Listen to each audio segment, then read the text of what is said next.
Sur ces quelques 12 minutes de corde à sauter, et même un peu plus longtemps, suite du Révélateur du Globe par Léon Bloy.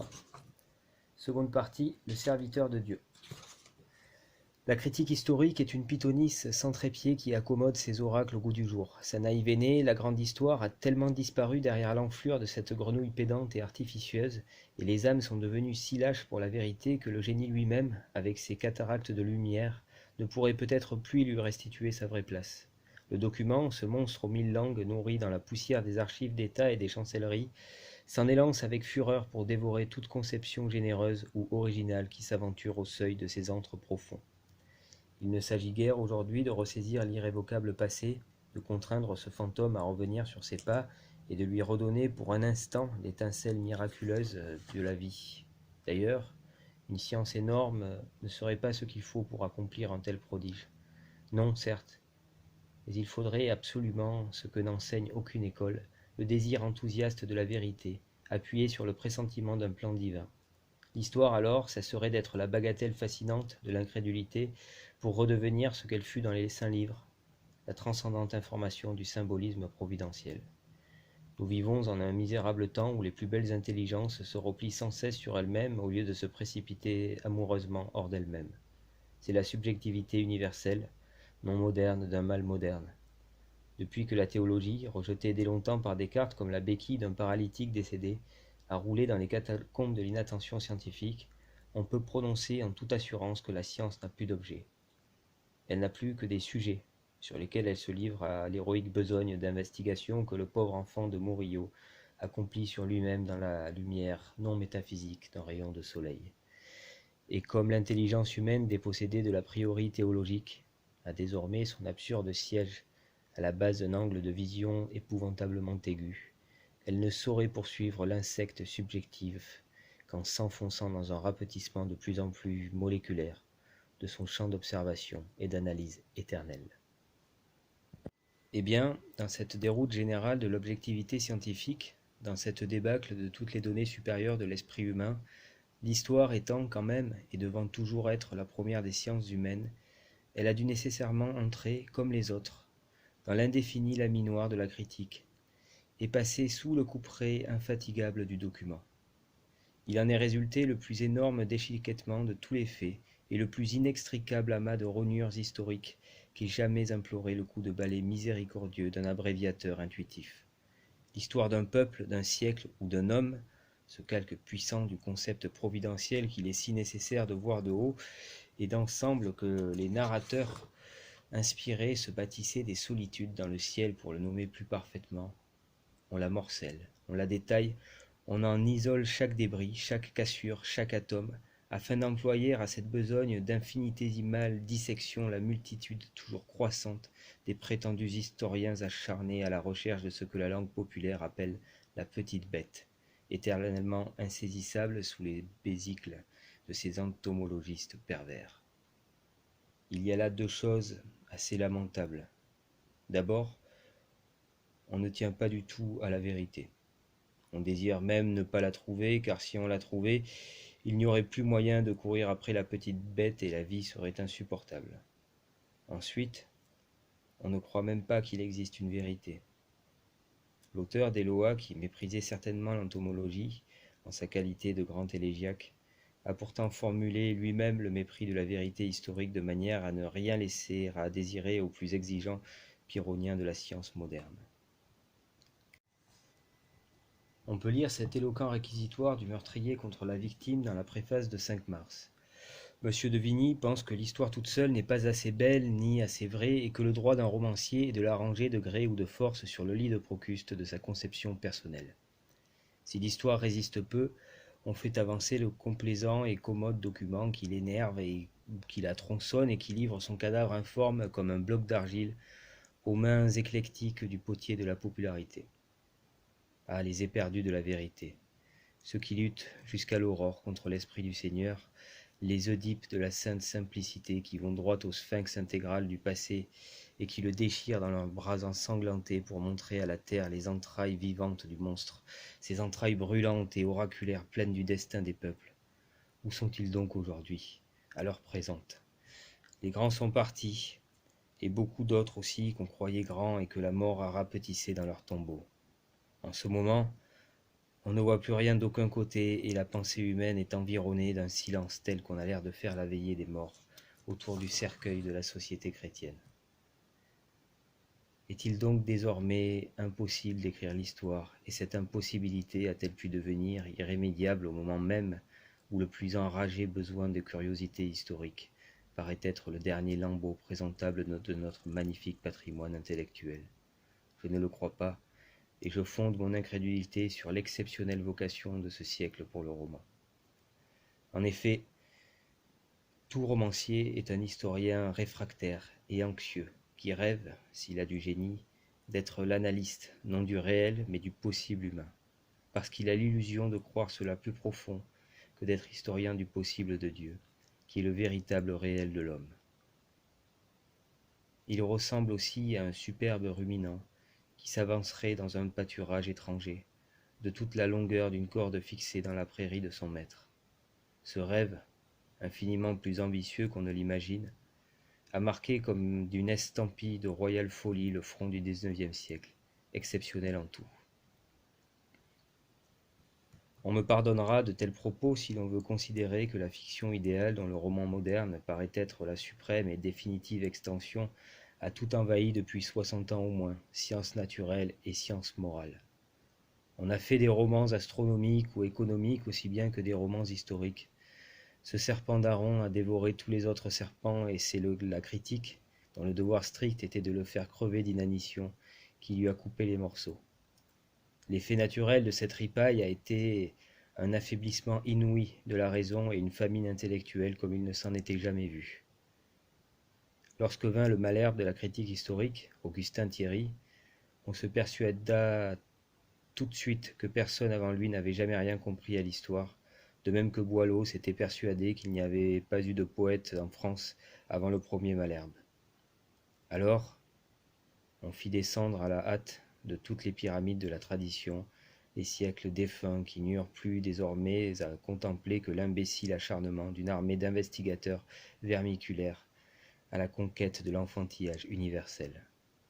Aujourd'hui, l'épreuve est faite, on a beaucoup marché sur une fausse piste et la lassitude est infinie. On commence à discerner que le roman ne donne que le roman et jamais l'histoire.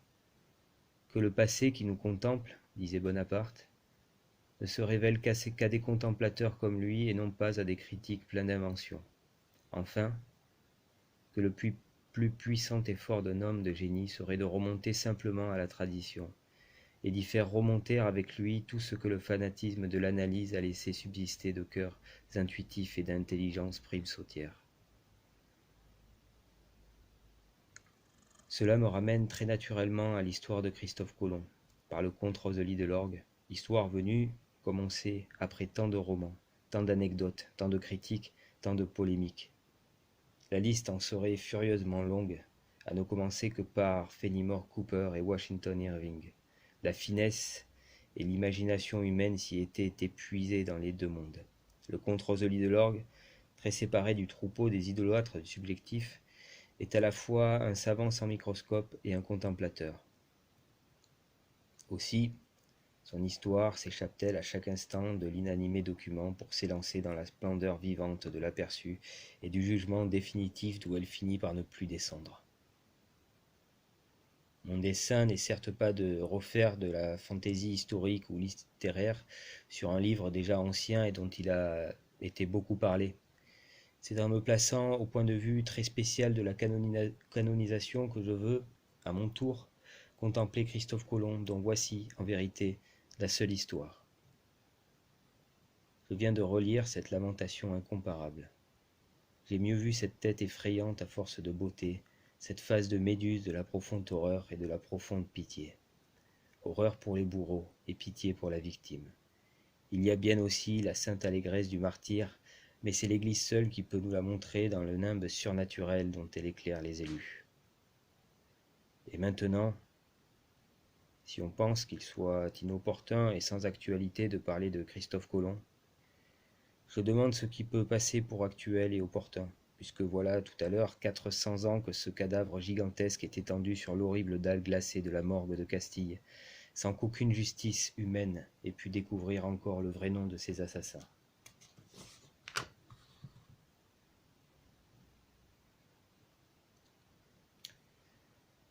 Celui qui ne croit pas au surnaturel, dit le comte Rosely de Lorgue, ne peut comprendre Colomb. C'est, sans aucune exception, ce qui doit être dit de tous les saints, et cela est d'une exactitude si rigoureuse qu'il n'est pas même impossible de concevoir un saint en dehors de la notion transcendante d'une providence qui gouverne ce monde par des moyens naturels en vue de résultats perpétuellement surnaturels. Le miracle historique, qui n'étonna jamais que les imbéciles ou les hommes de peu de foi, pousse longtemps à l'avance ses racines dans une multitude de faits d'ordre naturel, et il éclate à son heure comme une résultante divine de tous ces faits coopérateurs. Dieu, qui est le maître absolu de sa création dans ses opérations ad extra, agit à peine plus librement que l'homme, et les miracles par lesquels se manifeste quelquefois son imprescriptible suzeraineté ne peuvent jamais, catholiquement, être considérés comme une violence imposée à notre libre personnalité. Il est écrit que l'homme peut faire violence au ciel, mais il ne paraît pas que Dieu se soit réservé de faire violence au cœur de l'homme, même pour le sauver, et c'est ainsi qu'ayant son éternité par derrière sa toute-puissance, il a pu néanmoins traiter, comme le dit Tertullien, d'égal à égal avec nous autres qui sommes faibles et périssables.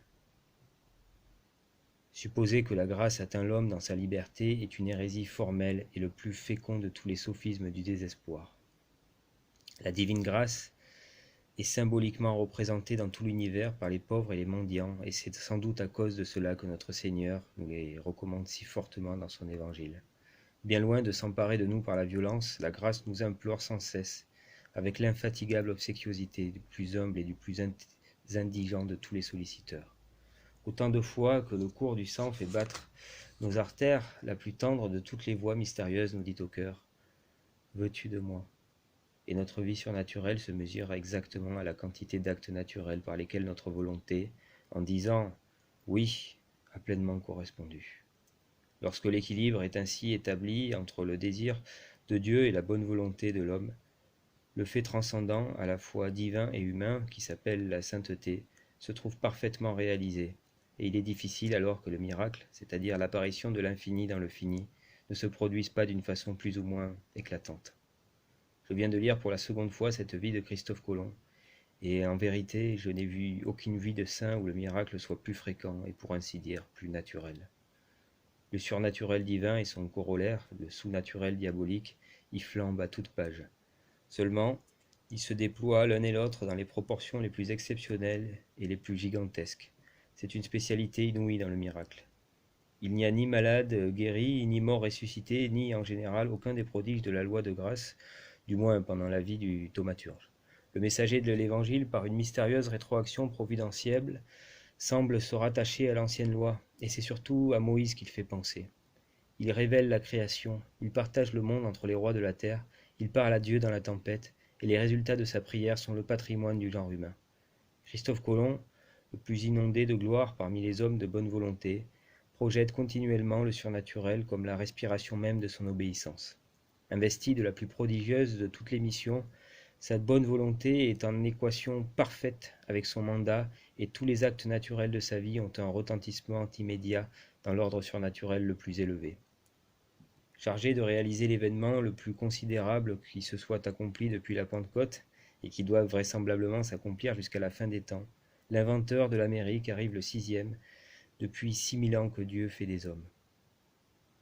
Le comte Rosely de Lorgue, qui rencontre ici le sublime, n'hésite pas à tracer cette ligne de front quasi divin. Noé, Abraham, Moïse, Saint Jean-Baptiste, Saint Pierre, Christophe Colomb.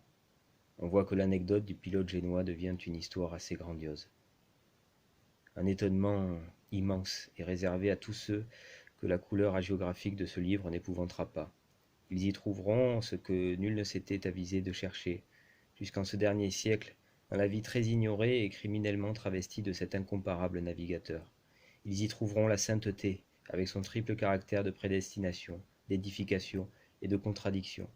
Mais par-dessus tout, ils y trouveront, à toute page, le signe de la plus prodigieuse exception. Sans doute les saints ne se ressemblent guère, et Dieu a su répandre l'infinie variété de sa magnificence dans cette innombrable armée de ses amoureux persécuteurs. Chacun d'eux éclate à sa façon dans le ciel, avec toute sa personnalité glorifiée, éternellement singulier et dissemblable de tous les autres. C'est un firmament plus vaste et plus lumineux que le firmament visible, et dont toutes les étoiles noyées dans la même irradiation béatifique demeurent néanmoins épouvantablement distantes les unes des autres, par l'éternelle spécialité de leur amour. Mais ici, c'est l'inouï dans la spécialité et l'exception dans l'originalité même. Christophe Colomb ne découvre pas seulement le nouveau monde sur la terre, il le découvre jusque dans le ciel. C'est le plus extraordinaire de tous les insensés de la croix et le plus unique de tous les extravagants divins. Disciple de saint Paul et des deux saint Jean, il poussa la folie de la croix jusqu'à déconcerter les plus oraculaires aliénistes de la géographie. Cet infatigable planteur de croix étonne l'imagination chrétienne tout autant que le foudroyé et foudroyant apôtre des gentils et son accablante odyssée, presque semblable à celle de saint Paul et non moins étonnante, nous écrase tout autant le cœur. Les chapitres 11 et 12 de la seconde épître aux Corinthiens offrent à cet égard les plus saisissantes analogies. Qui a souffert plus de travaux, plus de blessures, plus de prisons, plus de dangers de mort, plus de flagellations, plus de lapidations et plus de naufrages? Et cela 4 siècles encore après qu'il a cessé d'exister parmi les hommes. À l'exemple du prédicateur de la folie sainte, Christophe Colomb a été souvent en voyage, en danger sur les rivières, en danger des voleurs, en danger de sa nation, en danger des gentils, en danger dans les villes, en danger dans les déserts, en danger sur la mer, en danger parmi les faux frères.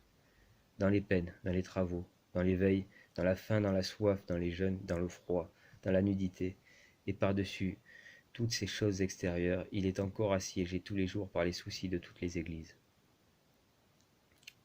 Je sais bien que ce que je dis là va paraître insupportablement extravagant et que je m'expose à l'accusation d'exagérer. Ah, l'exagération! Ce mot des lâches et des niais, que les hommes jetteront perpétuellement à la figure de quiconque aura l'audace de leur parler avec fermeté de quoi que ce soit. Les gens de cœur doivent le connaître, ce mot d'une si abjecte puissance de négation. Le nolumus unc regnare ne s'adresse pas seulement à notre Seigneur Jésus-Christ, mais à tous les fronts couronnés d'épines et surtout à ceux-là qui saignent le plus. Et que l'homme fut plus couronné d'épines, put rouler dans le buisson ardent de l'apostolat que Christophe Colomb, qui donna la moitié du globe à la Sainte Église, et qui 350 ans après la mort n'avait pas encore trouvé la moitié d'un écrivain catholique pour raconter cette largesse. Mais le Dieu de tous les saints avait faim et soif de justice, il ne pouvait pas attendre plus longtemps, et cet historien est enfin venu.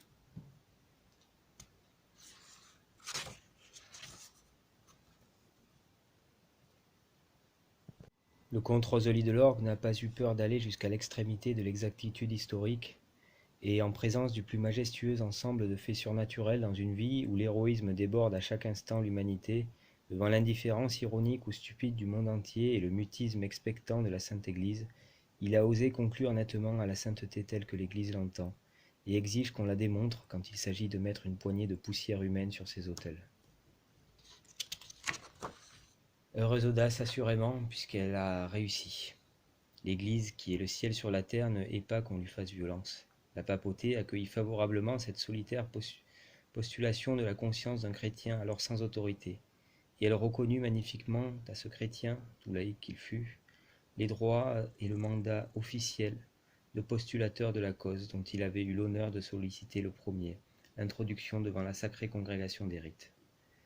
Maintenant, nous allons regarder aussi rapidement que possible la vie et la grande personnalité de Christophe Colomb à travers sa magnifique histoire, telle que nous l'a donnée le comte Rosely de l'Orgue. Seulement, il n'est pas inutile d'avertir que ce livre ne peut être intelligible et croyable qu'à la condition d'avoir auparavant nettoyé son cœur et sa mémoire des honteuses élucubrations du protestantisme et de la libre pensée. Il est déshonorant que les catholiques aient abandonné l'histoire d'un grand nombre de faits essentiels pour l'Église et pour le monde à de viles plumes protestantes ou philosophiques, et cependant il en est lamentablement ainsi. Pendant 3 siècles, les portières de Caïphe ont écrit tout ce qu'elles ont voulu, et il faut bien le dire, les plus zélés serviteurs de Jésus-Christ n'ont pas toujours attendu le chant du coq pour trembler devant la canaille. Le mot célèbre de Joseph de Maistre n'est certes pas trop fort. On pourrait même y ajouter, et ce n'est pas toujours aux ennemis de l'Église, qu'on manquerait de respect. Christophe Colomb ne serait sans doute pas aussi sublime si on ne l'avait pas tant renié. Un front de martyr. Il n'y a rien d'aussi beau que le nimbe d'une obscurité assez profonde pour que Dieu seul ait le pouvoir de la dissiper. Ce moment est enfin venu pour Christophe Colomb. Le comte Rosely de Lorgue a fait pour lui ce que ce grand homme a fait pour la moitié de la terre. Il nous l'a découvert. N'eût-il fait que cela, c'est assez pour ne pas mourir. Protestants et libres penseurs peuvent désormais se mettre à 100 000 et capitaliser leur venin. Ils ne prévaudront plus contre la mémoire du messager de l'Évangile, de la colombe, portant le Christ.